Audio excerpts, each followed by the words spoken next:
Selamat pagi anak-anak. Assalamualaikum warahmatullahi wabarakatuh. Bagaimana kabarnya? Semoga sehat-sehat. Kali ini kita bertemu kembali untuk pembelajaran IPA. Semoga kalian dapat konsentrasi dan dapat baca dengan baik supaya nanti bisa mengerjakan tugasnya ya. Kita masih berada pada bab yang sama, yaitu objek IPA dan pengamatannya. Pertemuan yang keempat tentang besaran pokok dan pengukurannya.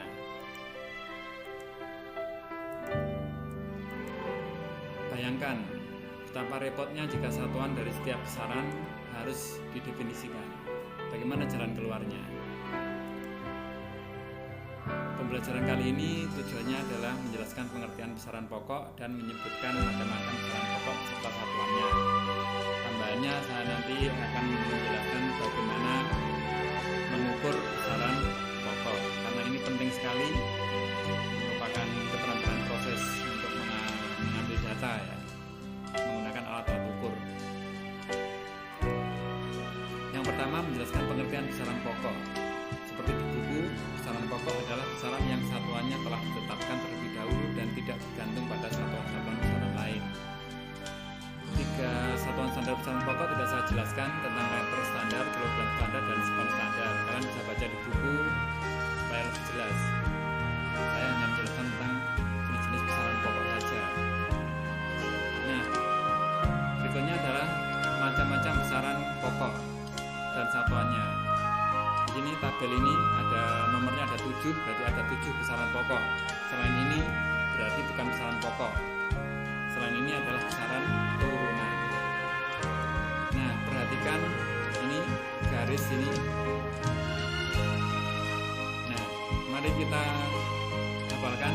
Besaran pokok ada 7: panjang, massa, waktu, suhu, kuat arus listrik, jumlah zat, dan intensitas cahaya. Kalau kita menghafalkan cukup sulit, jadi saya bantu dengan jembatan keledai.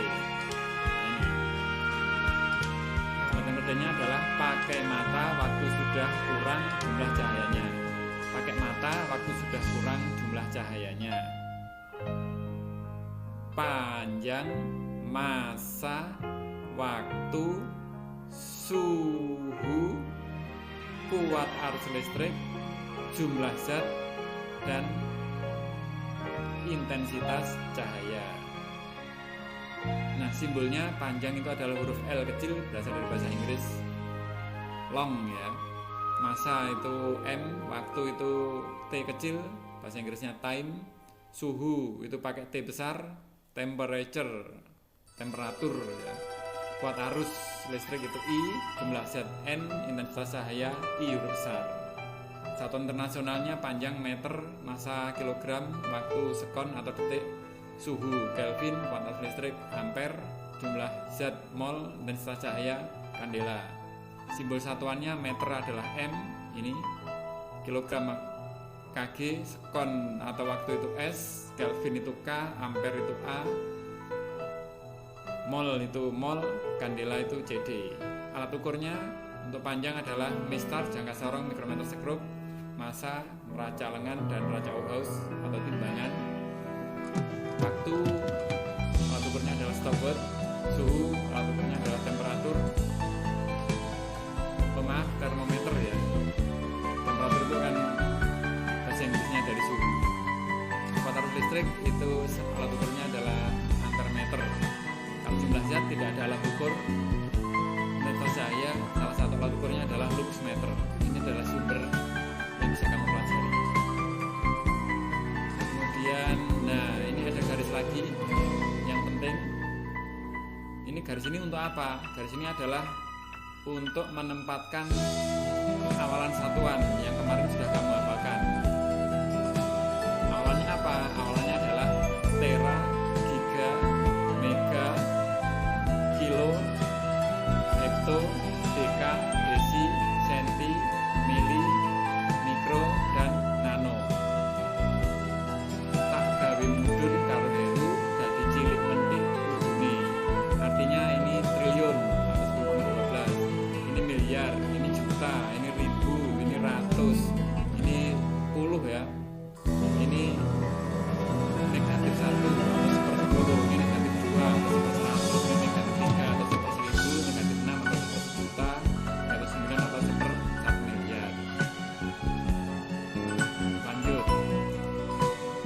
contohnya potensi listrik misalnya 200 mA atau 200 kali 10 pangkat min 3A. Contoh berikutnya adalah memori komputer 200 TB atau 200 terabyte atau 200 kali 10 pangkat plus 12B. Nah, sekarang masuk kepada pengukuran besaran pokok. Besaran pokok panjang alat ukurnya adalah ini star. Yang ini disebut dengan mikrometer sekrup, yang ini disebut dengan jangka sorong.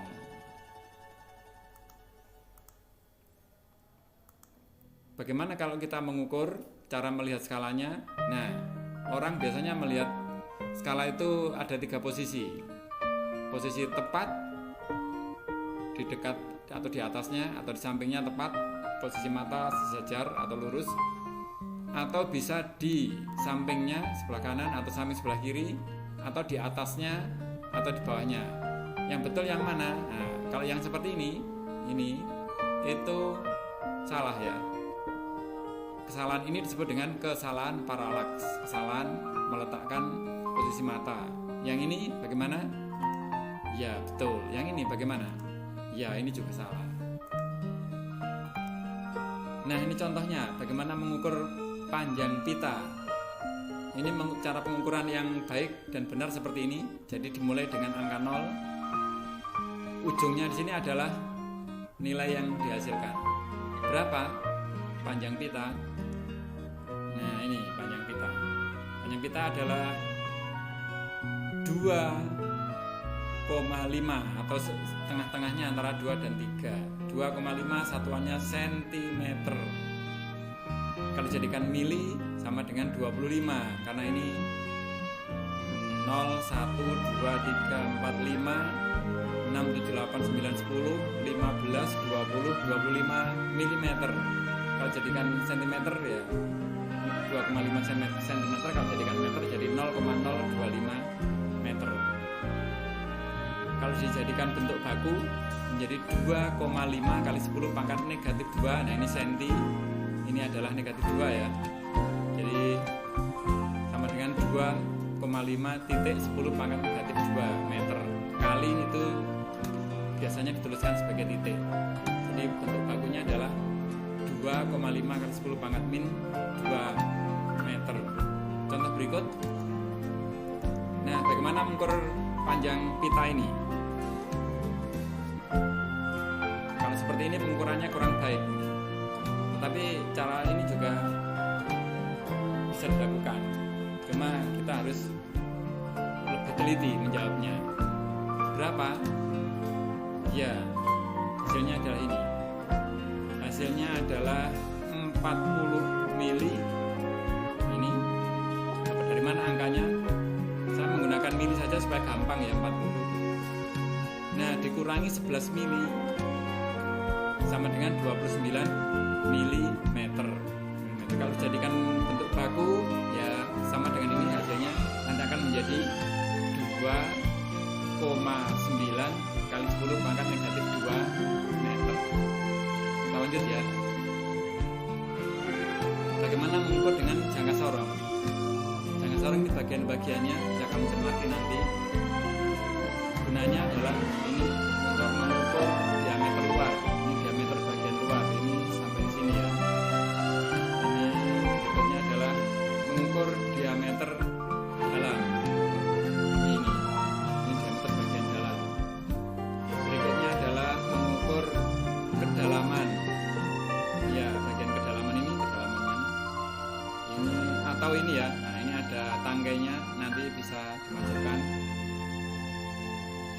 Ini yang diukur adalah kedalaman. Nah, bagaimana mengukur panjang dengan jangka sorong? Ini ada videonya yang saya ambil dari YouTube. Ini tautannya ya. Nanti moga-moga segera bisa linkkan di video saya di YouTube. Mari kita perhatikan baik-baik videonya.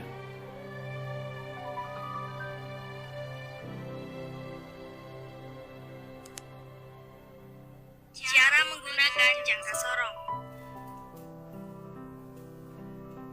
Kalibrasi jangka sorong.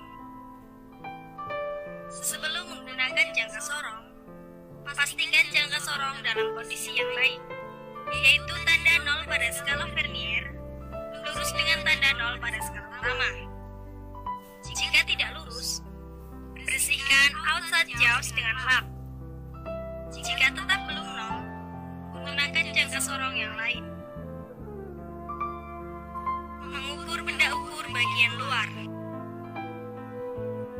Tempatkan benda ukur pada outside jaws dengan menggeser batang geser jangka sorong keluar.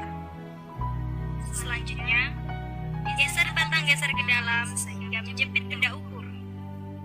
Kencangkan baut pengunci dan baca hasil pengukuran jangka sorong. Mengukur benda ukur bagian dalam. Posisikan insert jaws pada bagian dalam benda yang akan diukur. Geser batang geser ke bagian luar dan kencangkan baut pengunci. Selanjutnya, baca hasil pengukurannya. Mengukur kedalaman. Dengan menggunakan depth bar jangka sorong, ukurlah kedalaman benda ukur. Dorong badan jangka sorong sehingga menyentuh permukaan benda ukur. Kencangkan baut pengunci dan baca hasil pengukurannya. Mengukur ketinggian. Bagian jangka sorong yang digunakan sebagai pengukur ketinggian adalah bagian belakang jangka sorong. Posisikan pengukur ketinggian jangka sorong pada benda ukur. Kencangkan baut pengunci dan baca hasil pengukurannya.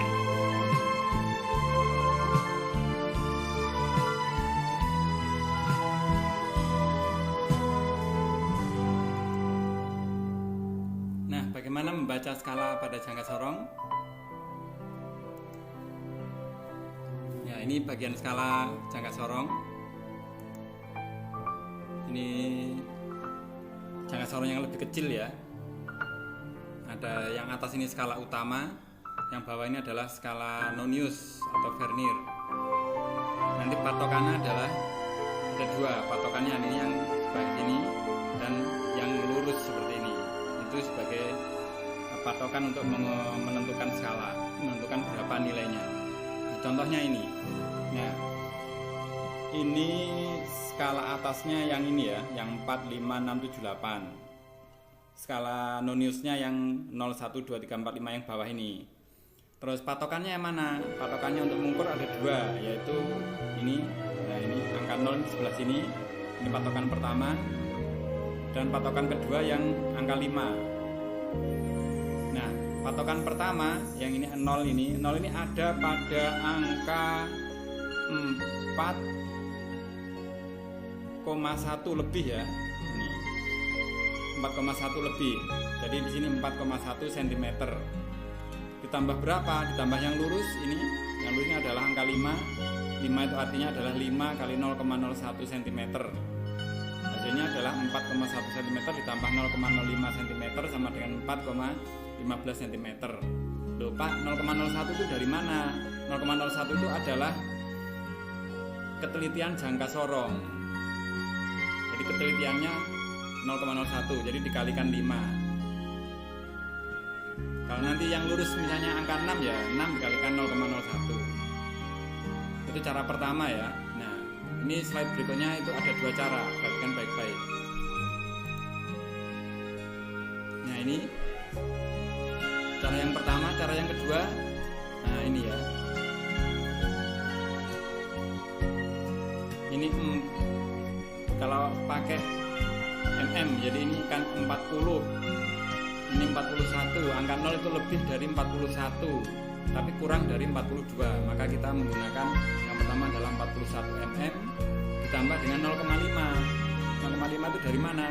Langsung saja kalau saya langsung saja ini 0, jadi ini 10, ini 20, 30, 40, 50, 60, 70, 80, 90. Tengah-tengahnya berarti 0 ini 5, 10, 15, 20, 25, 30, 35, 40, 45 dan seterusnya. Jadi ini adalah 50 ya. Jadi 41 mm tambah dengan 0,50 mm sama dengan 41,50 mm.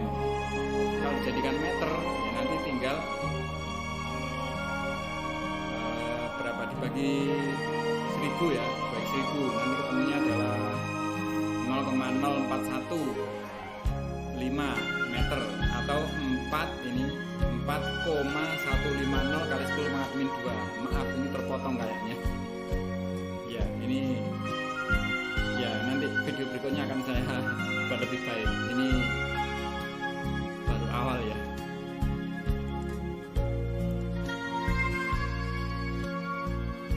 Berikutnya adalah, nah kalau ini berapa coba? Ini adalah ini ya. Nah, saya pakai cara yang kedua. 0 ini ada pada lebih dari 12 mm. Jadi 12 mm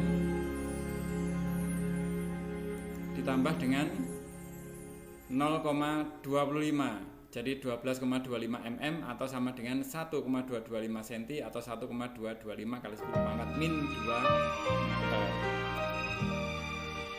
Nah, kalau sekarang bagaimana cara mengukur dengan mikrometer sekrup? Perhatikan baik-baik. Mikrometer sekrup adalah alat ukur yang digunakan untuk mengukur ketebalan suatu benda. Namun, ketebalan benda yang dapat diukur dengan mikrometer itu terbatas. Seperti yang Anda lihat, mikrometer ini memiliki jangkauan pengukuran maksimal 25 mm. Salah satu yang membedakan mikrometer dengan alat ukur lainnya ada pada ketelitiannya yang mencapai 0,01 mm. Lalu bagaimana cara menggunakannya? Simak video berikut. Bagian mikrometer sekrup. Frame adalah rangka utama mikrometer yang berbentuk C. Skala utama adalah skala pengukuran untuk menentukan nilai kasar suatu pengukuran. Skala nonius adalah skala pengukuran untuk menentukan nilai desimal suatu pengukuran. Bagian lain dari mikrometer terdiri dari anvil atau poros tetap, spindle atau poros geser, thimble, ratchet, dan pengunci mikrometer. Bagaimana cara menggunakannya? Sebelum mikrometer dipakai, Anda harus melakukan kalibrasi. Kalibrasi adalah cara untuk mengkondisikan skala utama agar sinkron dengan skala nonius. Caranya, putar ratchet hingga spindle menyentuh anvil. Lalu pastikan garis horizontal pada skala utama lurus dengan garis 0 pada skala nonius. Kalau belum lurus, putar skala utama menggunakan kunci khusus. Kunci ini harusnya didapatkan satu paket dengan mikrometer.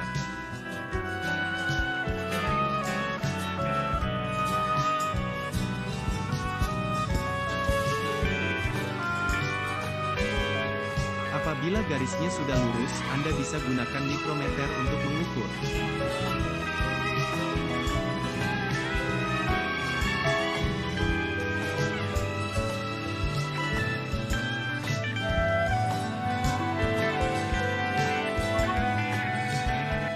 Objek yang akan diukur ditempelkan pada anvil.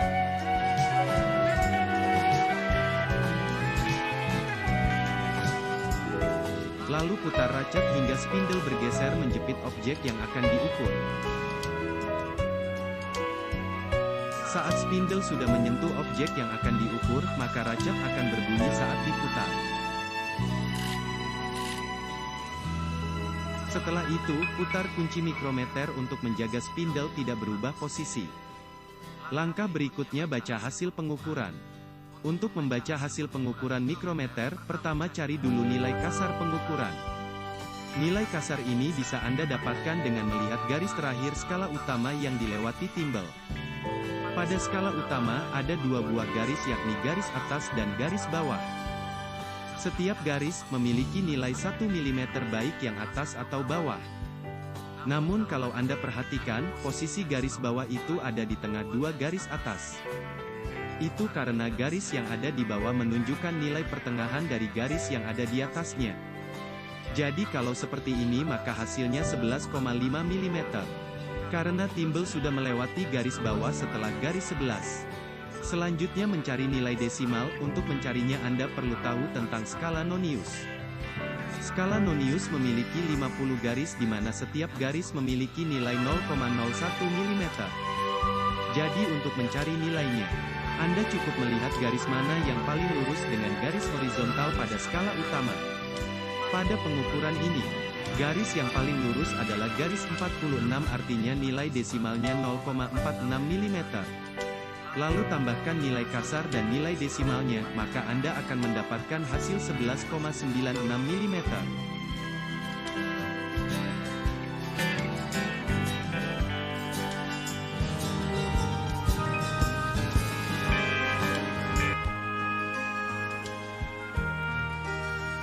Nah, sekarang mari kita latihan.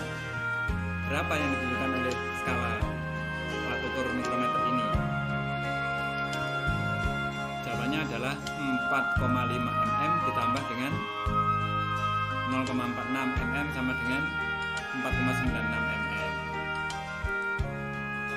atau 0,496 cm sama dengan 4,96 kali 10 pangkat min 3 meter. Ya. Nah, itu tadi anak-anak pembelajaran kita tentang besaran pokok dan pengukurannya. Kita sudah sampai pada akhir pembelajaran. Jangan lupa mengerjakan soalnya yang kirim secara online sampai jam 1 ya. Semoga nilainya baik. Kemudian saya akhiri pembelajaran kali ini dengan harapan kalian mendapat manfaat. Selamat belajar, selamat mengerjakan tugas. Wassalamualaikum warahmatullahi wabarakatuh.